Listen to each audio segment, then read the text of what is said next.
대통령 부부와 명태균의 끈끈한 관계 부정한다고 진실이 사라지지 않습니다. 윤석열 정권은 무슨 일만 생기면 오리발을 내밀고 화부터 내는 것이 기본 패턴입니다. 바이든 날리면 때부터 김건희 뇌물수수 영상과 명태균 국정농단까지 무엇 하나 제대로 인정하지 않고 있습니다. 대통령실은 2021년 7월 초 자택을 찾아온 이준석 의원이 명 씨를 데리고 와서 처음 봤다고 주장했습니다. 그리고 경선 막바지에는 대통령이 명 씨와 거리를 두고 통화나 문자를 한 사실이 없다고 했습니다.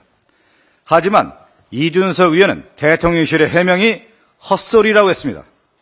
한마디로 거짓말이라며 대선 당시 문자 내용을 공개했습니다. 문자 내용만 보면 누가 봐도 명태균은 윤석열 후보의 대리인이고 중재자였습니다.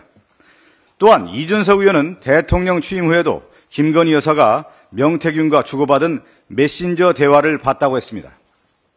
게다가 김종인 전 대표는 2021년 7월 윤석열 대통령을 처음 만날 당시 그 자리에 명태균이 있었다고 밝혔습니다. 이 자리는 윤석열 대통령이 주선한 자리였습니다. 여러분 상식적으로 생각해 보십시오. 윤석열 후보, 김종인 전 대표와 이런 만남의 자리에 명태균 씨가 자리에 함께 있었다고 하면 그 명태균의 정책 위상이 어느 정도였는지, 그 영향력이 얼마나 막강했는지 그대로 드러나는 것이 사실 아닙니까? 윤석열 대통령과 김건희 여사에게 묻고 싶습니다. 도대체 무엇을 감추려고 하는 것입니까? 명태균과의 관계가 들통나면 절대 안 되는 이유가 무엇입니까? 정치 브로커가 대통령 부부를 협박해도 무슨 약점을 잡혔길래 지켜만 보는 것입니까? 윤석열 검찰 정권답게 대통령을 협박했다는 사실만으로 검찰 소환하고 구속하고 즉시 수사를 진행해야 합니다. 명태균을 그냥 지켜보는 것은 윤석열 검찰 정권답지 않습니다. 비선 실세를 두고 공당을 좌지우지하고 국정을 쥐락펴락했다는 의혹이 드러나고 있습니다. 윤 정권은 의혹이 드러날까 봐 어떻게든 감추려고 권력을 총동원하고 안간힘을 쓰고 있는 모습입니다. 우리 국민은 그렇게 호락호락하지 않습니다. 진실은 반드시 드러나게 돼 있습니다. 이번 국정감사에서 명태균을 불러 진실을 밝혀내고 책임을 묻겠습니다. 한동훈 대표에게도 한 말씀 드립니다. 지금 한가하게 김건희 여사의 공개 활동 자제나 말할 때입니까? 대한민국이 지금 김건희 블랙홀에 빠지고 있습니다. 약속했던 특검법은 도대체 어떻게 된 것입니까? 국민 앞에서 한 약속을 가볍게 여기는 여당 대표를 도대체 누가 신뢰하겠습니까? 한동훈 대표는 김건희 특검법과 최혜병 특검법부터 입장을 정하십시오. 제대로 된 정치인이라면 그것부터 정리하는 것이 순리입니다. 지난 8일 국민권익위를 대상으로 정무위원회 국정감사가 있었습니다. 이날 권익위 국정감사는 한마디로 김건희 여사 호위대를 자처한 정부 여당의 아나무인 난장판이었습니다. 권익위 정승윤 부위원장은 지난달 전원위원회에서 순직한 부패방지국 김 전 국장이 김건희 여사 디올백이 아니라 이재명 대표 헬기 이송권 때문에 괴로워한 것인데 일부 언론이 조작했다면서 고인의 진실까지 왜곡하는 악행을 저질렀고 자신을 고발한 야당 위원들을 전부 고소하겠다고 말했습니다. 이에 국정감사장에서 정승윤 부위원장을 상대로 해당 발언의 진위를 묻자 정승윤 부위원장은 마치 기다렸다는 듯이 맞다고 시인했습니다.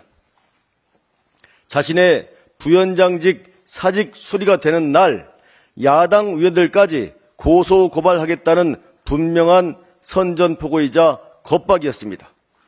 자신의 행동이 수많은 국민의 공분을 야기했다는 사실을 자각하기는커녕 국민을 대표해 국정감사를 하는 국회의원을 상대로 협박을 서슴지 않는 행태는 타락하고 변절된 윤석열 정부의 권익위에 오늘을 증명했습니다.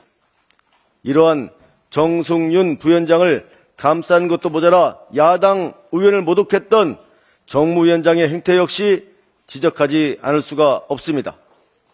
정승윤 부위원장의 도를 넘는 겁박에 국회 차원의 경고 조치를 정무위원장에게 정식 요구했으나 정무위원장은 오히려 겁박당한 야당 의원들을 나무라면서 독단적으로 국정감사 정회를 선언했습니다.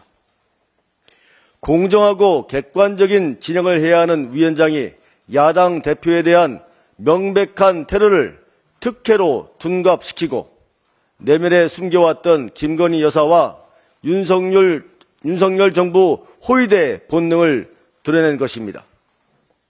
국정감사장에서 대놓고 국회와 국민을 겁박한 정승윤 부위원장 그리고 야당을 모욕한 정무위원장에게 다시금 심각한 유감을 표하며 반드시 사과하고 재발 방지 의사를 표명할 것을 촉구합니다. 이후 마땅한 조치가 없으면 국회를 모욕한 정승윤 부위원장에 대한 추가 고발을 적극 검토할 것입니다. 아울러 오늘은 금융위원회와 국책은행인 산업은행, 기업은행을 대상으로 국정감사가 열립니다. 장기적인 고금리에도 느슨했던 대출 규제, 부실한 부동산 PF 지원으로 가계부채 2천조 원의 시대를 만들어 서민의 부담만 늘리는 윤석열 정부의 반서민적 무근본 금융정책을 민주당은 낱낱이 꼬집을 것입니다.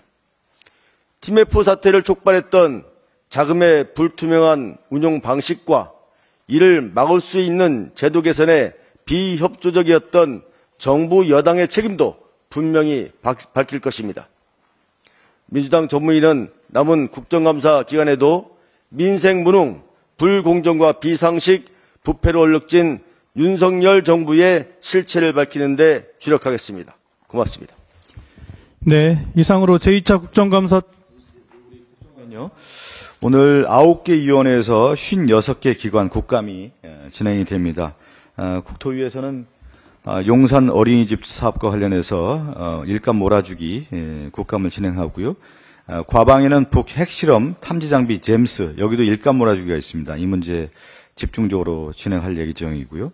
그다음에 정무위에서는 손태승 전 회장 친인척 부당대출 관련해서 진행을 합니다. 행안위에서는 지금 여러 이제 논란이 됐던 김건희 여사 공적 개입과 관련해서 지금 증인들이 이제 불출석한 가운데 현안들 짚어볼 예정이고요.